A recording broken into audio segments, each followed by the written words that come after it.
অভ্যুত্থান পরবর্তী যে বিষয়টা হচ্ছে যে প্রশ্নটা এসছে যে গতি কি একটু থমকে গেছে কিনা বা বেড়েছে কিনা বা আগের জায়গায় আছে কিনা।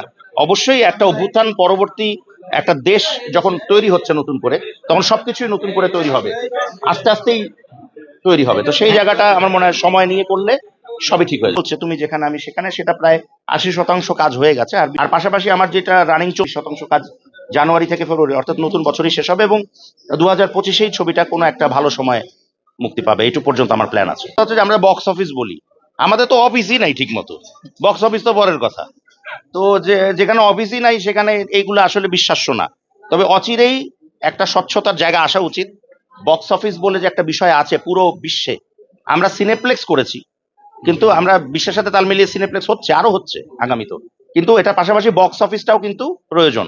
তাতে গিয়ে আহ, এই যে সাংবাদিকদের সাথে প্রযোজকদের যে এই জায়গায় একটা ব্যবধান হয়ে যায়।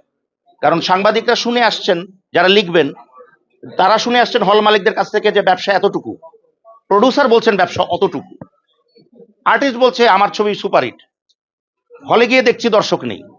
তো এই যে বিষয়গুলো, এগুলো একটা স্বচ্ছতা রাখা উচিত আমার কাছে মনে হয়। যেমন প্রত্যেকটা জিনিস যেটা ওটিটিতে এত টাকা বিক্রি হয়েছে বা এত থেকে এত এই রেঞ্জে বিক্রি হয়েছে, এখন তো এগুলোতেও বিক্রি হয়। আর হল থেকে হল প্রাপ্ত অর্থের পরিমাণ এত, এই জিনিসগুলো আসলে খুব ইম্পর্টেন্ট। এগুলা ছাড়া আসলে, এই স্বচ্ছতা ছাড়া আমরা বুঝবোই না কোন ছবি আসলে হিট সুপারহিট। বেশি দিন কোনো কিছু পড়ে থাকলে, যে কোনো মাল যে কোনো গুদামে পড়ে থাকলে ওটা কিন্তু থাকে না, নষ্ট হয়ে যায়, পুরনো হয়ে যায়। সবচেয়ে বড় কথা সিনেমার ক্ষেত্রে হয় যে পুরনো হয়ে যায়। হ্যাঁ, তো ওটা হয় তাড়াতাড়ি ছেড়ে দেওয়া উচিত। আর আমাদের তো সেন্সর বোর্ডের যে হিসাবটা, এখন সার্টিফিকেশন যদি চলে আসে, তাহলে সব ছবি কিন্তু মুক্তি পাবে। হয়তো ওই বয়সের একটা নির্দিষ্ট দিয়ে দেওয়া হবে যে এই ছবি, এই অ্যাডাল্ট ছবি, এটা 18+, এটা 10+, এই সেই ওই। তো এগুলো হোক, আগামীতে হবে। আস্তে আস্তে সবকিছুরই সংস্কার যখন হচ্ছে, আমরাও আশা করবো যে এই ব্যাপারগুলোরও সংস্কার হবে। উপস্থাপনার যে বেসিক ব্যাপারগুলো আছে, বাচনভঙ্গি, সম্যক জ্ঞান, উচ্চারণ বা বাচনভঙ্গি যেটাই বলি না কেন, এই বিষয়গুলো পাশাপাশি একজন উপস্থাপকের সবচেয়ে ইম্পর্টেন্ট যে জিনিসটা, সেটা হচ্ছে ব্যক্তিত্ব।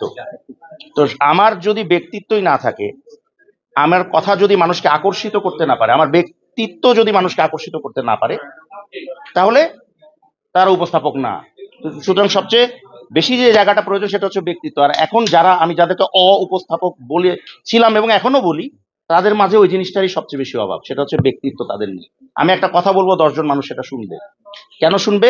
আমার মধ্যে সেই বিশ্বাস অর্জনটা আমি করতে পেরেছি, সে ব্যক্তিত্বটা আমার আছে, সেটা এদের মধ্যে নেই।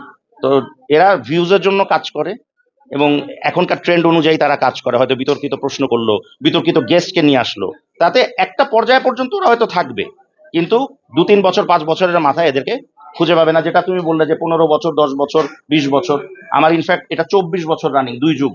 আমি এখনো কথা বলে যাচ্ছি, উপস্থাপনা করে যাচ্ছি, এটা ওদের ক্ষেত্রে জীবনেও হবে।